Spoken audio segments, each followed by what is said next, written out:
About to look at you. You don't have to.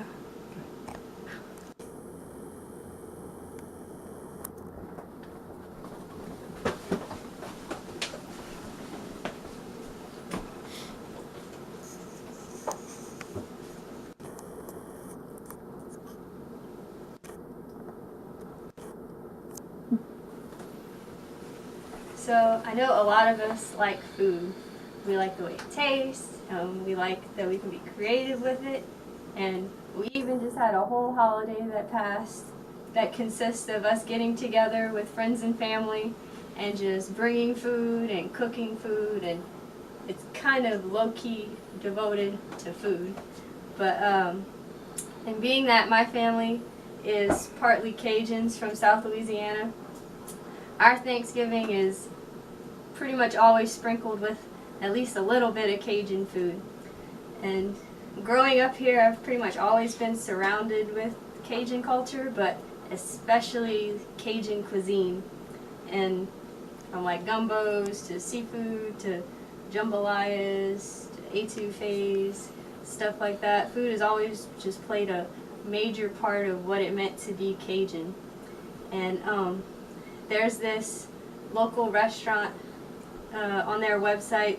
They talk about how like Cajuns helped develop the culture in Louisiana to be what it is, and most of that is pretty well exhibited in the food that they make. So today I just want to take a deeper look at what makes Cajun food so unique, and also some of the foods and seasonings that we consider trademarks to Cajun food. And so I'm sure some of you are probably wondering, I've thrown the word Cajun around a lot, so like what does that mean? What does that word mean? But so Cajuns are actually the ancestors of French Canadians who moved to Canada around like the 1600s, and they built like agricultural communities on the Acadian Peninsula. And when the British seized control of Canada, some of them fled to parts of Maine, like northern Maine, and the rest kind of pretty much all went to Louisiana.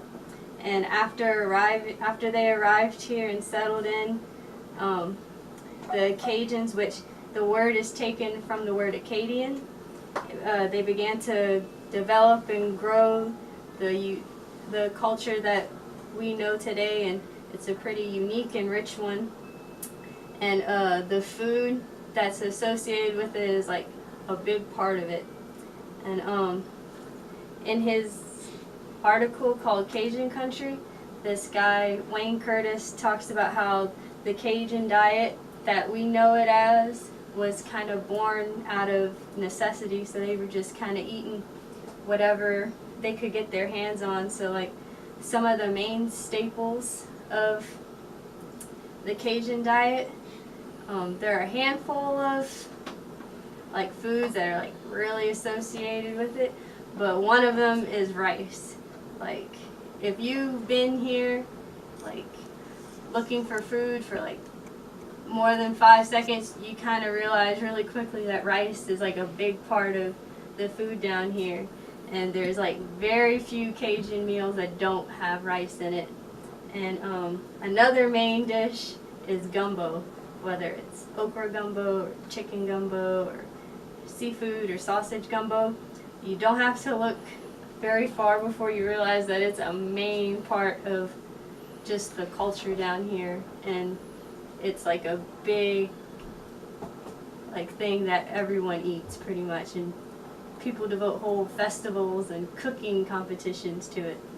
And some of the other foods that are kind of associated with Cajun food is jambalaya, etouffee, crawfish, shrimp, melliton, making roux, alligators, frog legs. And Cajuns kind of have this thing associated with them where it's like when they make something, they'd use every part of an animal.